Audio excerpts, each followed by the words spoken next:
Magandang oras mga katiyats, mga kababayan, napaka-good news nito. Meron pala tayong collection na 4.4 trillion pesos, trillion ito hindi billion, nitong nakaraang taon sa ating revenue sa Pilipinas.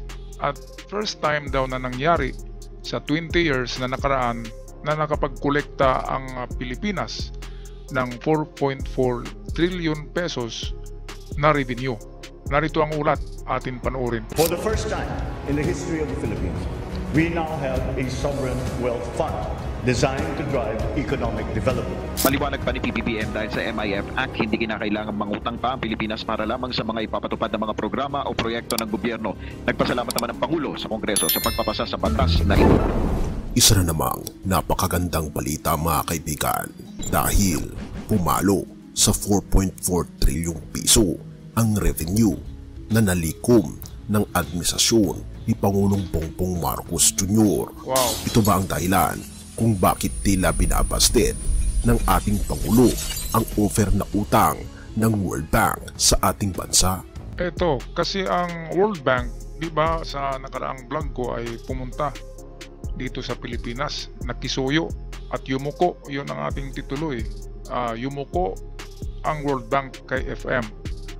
Yan kasi ay sabi ng iba ay dumalaw lang daw, pero of course hindi na narinig ng World Bank si si PBBM, hindi na nagipag-transact ng utang.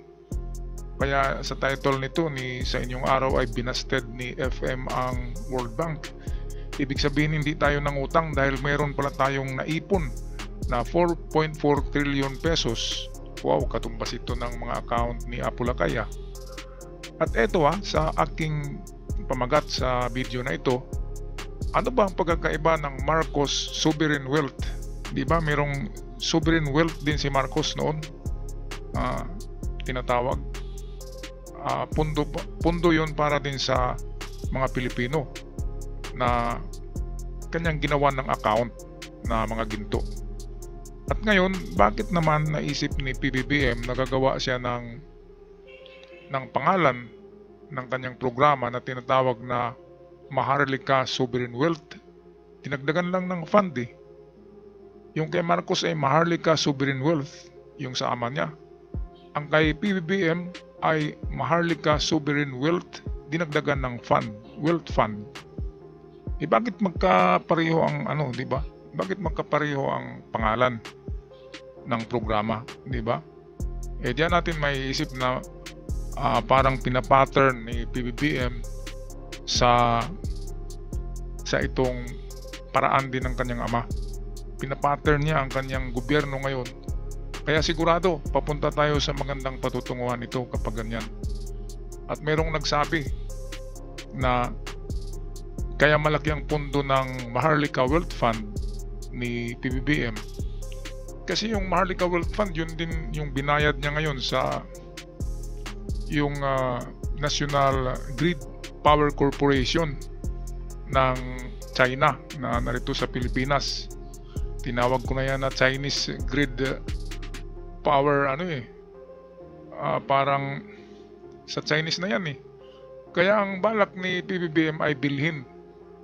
Hindi lang yan balak, parang pinirmahan niya yung meron na siyang pinipirmahan dyan na kasunduan. Nabilhin niya ang 20% share ng mga inchik. Kasi 40% ang share ng inchik dyan sa ating power grid. Ang national power grid natin ay 40% mga inchik yan. At saka ang mga directors dyan, board of directors, mga inchik din, majority. Kaya para hindi tayo makontrol ng China, kasi ang China ang nagkontrol niyan literally ng ating power grid. Ang power grid natin yan yung ating enerhiya, yung kuryente natin sa buong Pilipinas. Sila ang nagkontrol niyan, mga inchik. Kaya kung bibilhin ni PBBM sa yung mga entrepreneurs na yun, ng mga inchik na 40% share, bibilhin yung 20%. Kaya saan kumuha si PBBM ng pera? Sabi ni PBBM, sa Maharlika Wealth Fund siya kumuha. Yung Maharlika Wealth Fund ay parang alkansiya niya na kung merong mga sobra-sobra sa bulsa, doon niya ilalagay yung pera. Pero sa pakiwari ko at pakiwari din ng iba, na yung mga nakuha niyang interest sa Marcos Gold ay nilagay niya ang iba diyan sa Maharlika Wealth Fund para masunod yung gusto ng kanyang ama na ang Marcos Gold ay ialay sa sambayan ng Pilipino through projects and infrastructures. Okay, balik tayo sa iyong araw, sa ating kapatid na vlogger na pagagaling. Kudos sa iyo sa iyong araw. At narito, ating balikan ang kanyang napakagandang ulat. At ano rin ang kinalaman ng Maharlika Investment Fund na isang rason din kung bakit hindi na natin kailangang umutang. May kinalaman ba ang kayamanan ng mga Marcos dito o ito lamang ay dahil sa katalinuhan at kakayahan na ipinagkaloob ng ating Panginoong Diyos sa ating Pangulong Bongbong Marcos? Halika, ating itong pag-usapan.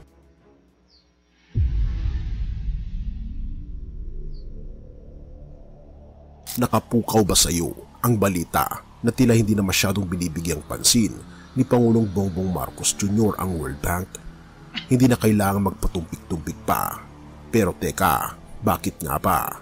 Ano ang nakatagong sikreto na nagbigay daan dito? Hayaan mong ipaliwanag ko ito ng unti-unti.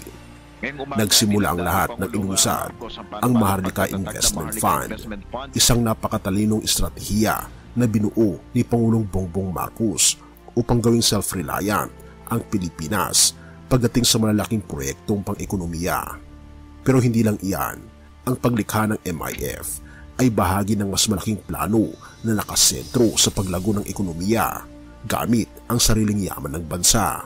Kaya naman, habang ang ibang bansa ay umaasa pa rin sa utang, tila ibang landas ang tinatahak ng Pilipinas ngayon. Pero paano nagawa ito?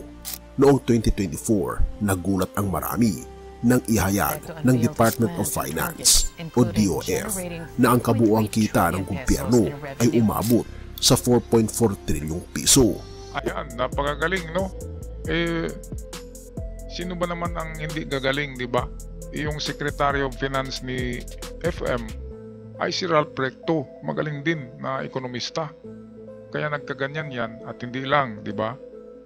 Baka naman ay alkansiya, sabi nga ni FM, ay gawin niyang alkansiya ang Maharlika Wealth Fund. Ibig sabihin, meron siyang ilalagay doon na sobra-sobra na barya sa kanyang bulsa. At ang mga barya na yan ay pwedeng ginto yan. Kaya nga, ang sovereign wealth for Filipinos or for humanity, especially Filipinos, ay para talaga yan sa Pilipinas.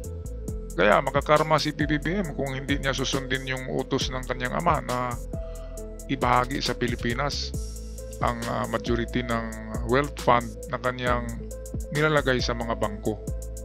Diba? Kaya kung masunurin na bata itong si PBBM noon, spiritual wonder boy ito eh. The golden boy, itong si PBBM. At kung talagang mahal niya ang kanyang ama, ay sundin niya yung mga habilin, di ba? Na itulong sa Pilipinas sa pag-unlad, igawa ng mga infrastructures. Kaya hindi naman pwedeng sabihin ni PBBM na, ops, narito na mga kababayan ng aking ginto, akin na ito ipamimigay sa inyo, ay magkagulo, lalo na si Duterte, si Digong maglalaway na naman.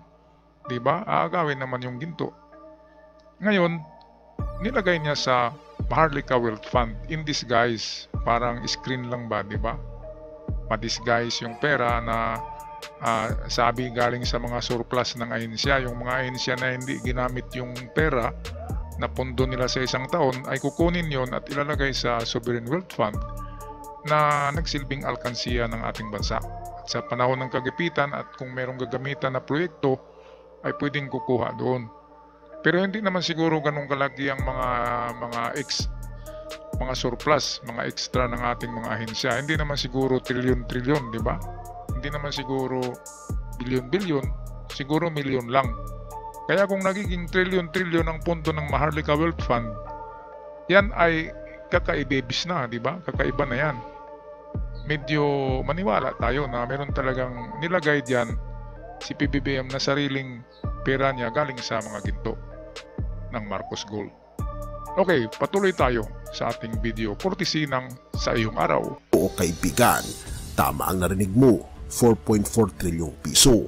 Ang halagang ito ay hindi lamang nalampasan ang inaasahang target ng Development Budget Coordination Committee o DBCC na 4.38 trilyong piso, kundi pati ang mas mababang layunin sa ilalim ng 2025 Budget of Expenditures and Sources of Financing o BESF na nasa 4.23 trilyong piso.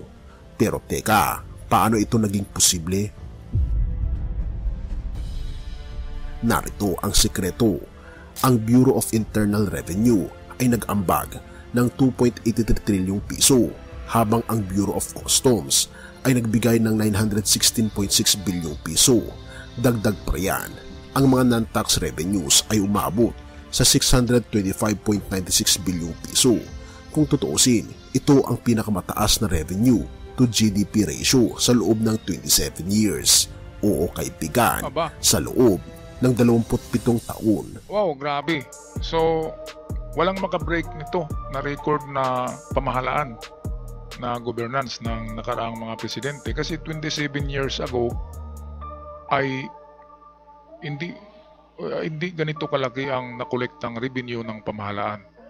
Ngayon, bakit ang custom na pinakabuhaya sa lahat ng ahensya ng gobyerno ay nakapagbigay ng surplus kay PBBM? Bakit yung ibang mga ahensya ay nakapagbigay din? Nagtaka ako sa custom dahil ang custom buhaya yan Diba, lumalaking tiyan ng mga buhaya diyan sa custom. Kay PBBM, binibigay nila yung surplus, yung sobra. Bakit kaya ang bait-bait nila? Ibig sabihin, ang pamahalaan ngayon ni PBBM, kung kurakot man ito, ay kunting kurakot lang ang ginawa. Sinsilyo lang, di ba? Barya lang yung kinurakot, hindi yung bandol-bandol, paldo-paldo. Hindi katulad sa panahon ni Digong na paldo-paldo talaga ang binulsa nila. Walang surplus sa panahon ni Digong. Yung mga ahensya ng gobyerno, yung mga custom, yung mga DepEd, wala. LTO, walang ibinigay na bumalik sa gobyerno na sobra. Diba? Isipin nyo, diba yung anak nyo, yung maliit na bata, utusan nyo na, ops, bili ka doon ng sigarilyo. Ang binigay mo 20 pesos. Tapos, pagbalik ng bata, wala nang isinuli na sinsilyo or sukli. Kasi, yung bata pa mismo ay tinuruan na kung paano ibulsa yung mga pera. So ang mabait na bata dapat isuli niya sa kanyang ama yung sobrang sukli, di ba? Sa 20 pesos kung 10 yung sigarilyo, 10 ang ibalik. Ngayon hindi na kahit yung mga anak natin na maliit, utusan mo ng sigarilyo 20 pesos, isang sigarilyo lang, wala nang ibabalik na sukli. Kaya diyan pa lamang nagumpisa ng mangurakot ang ating mga anak. At paglaki niyan, siguradong buhaya din. Di ba? Kaya ngayon, nakapagbigay ng surplus sobra ang mga ahensya na kurakot kay BBBM. Kaya lumaki ang pundo ng tinatawag na Maharlika Wealth Fund na katumbas ng sa ama niya na Marcos Sovereign Wealth. Halos magkapareho lang ang pangalan. Kaya tuloy malilito tayo, di ba? Pero anyway, maganda ang patutunguhan dahil first time nga in the history of the Philippines na nakapagkuha tayo ng revenue na 4.4 trillion pesos. 27 years ago ay wala talagang ganyang kalaking koleksyon. So magandang pamamahala ni PBBM. Okay, tapusin natin ang video. Isang patunay na ang ekonomiya ng Pilipinas ay patuloy na lumalakas. Ang gobyerno ay hindi na kailangang mangutang upang tustusan ang malalaking proyekto. Ang pondo ay direktang nagmumula sa mga kita ng bansa at iba pang pinagkukunan tulad ng privatization proceeds. Sa madaling salita, ang MIF ay parang isang alkansya na pinupondohan ng sariling yaman ng bansa. Kaya't habang ang ibang lider ay patuloy na nakikipagnegosasyon sa mga pandaigdigang institusyon tulad ng World Bank, si Pangulong Bongbong Marcos ay tila kumpiyansang tumatahak ng sariling landas. Pero bakit? Ang sagot ay simple, ngunit makapangyarihan. Dahil kaya na nating magpatakbo ng sarili nating ekonomiya gamit ang sariling yaman. ang Pilipinas ay nasa isang pambihirang posisyon kung saan hindi na natin kailangang umasa sa utang. Ayan, tama yan. At ayon sa report nga nitong taon na ito, ay ang Pilipinas ay pangalawang bansa sa buong Asia na mataas ang growth rate ng economy. Pangalawa tayo sa India. Totoo yan at nalampasan natin ang China. Kung boxer pa ito, pound per pound, kung titimbangin, kung kasing liit lang ng Pilipinas, ang China, talo na ang China. Kasi ang China ay bumulusok sila sa 4 point something na growth rate. Humina ngayon ang China. Malaki nga ang produksyon niya pero mahina ang output nito. Ganon din ang Russia. Kaya ganyan talaga, kung sino ang makahuli ng isda ay unang masisiraan ng isda, di ba? Unang malalata yung mga isda, yung unang nakapangisda. Kaya ang Pilipinas ay paakyat na papunta sa tugatog ng tagumpay. Napakagandang balita nito. Okay, so pakinggan natin ang last words ng ating ka-vlogger sa iyong araw. At ano ang ibig sabihin nito para sa atin? Ibig sabihin, mas marami pang proyektong makikita natin sa hinaharap na hindi nababahiran ng mabigat na interes sa utang. Mula sa infrastruktura hanggang sa renewable energy, ang bawat sentimo ng Maharlika Investment Fund ay nakatuon sa pagpapabuti ng buhay ng bawat Pilipino. At dito lang tayo magtapos sa ating episode, ang 4.4 trillion na revenues ng Pilipinas itong taon na ito.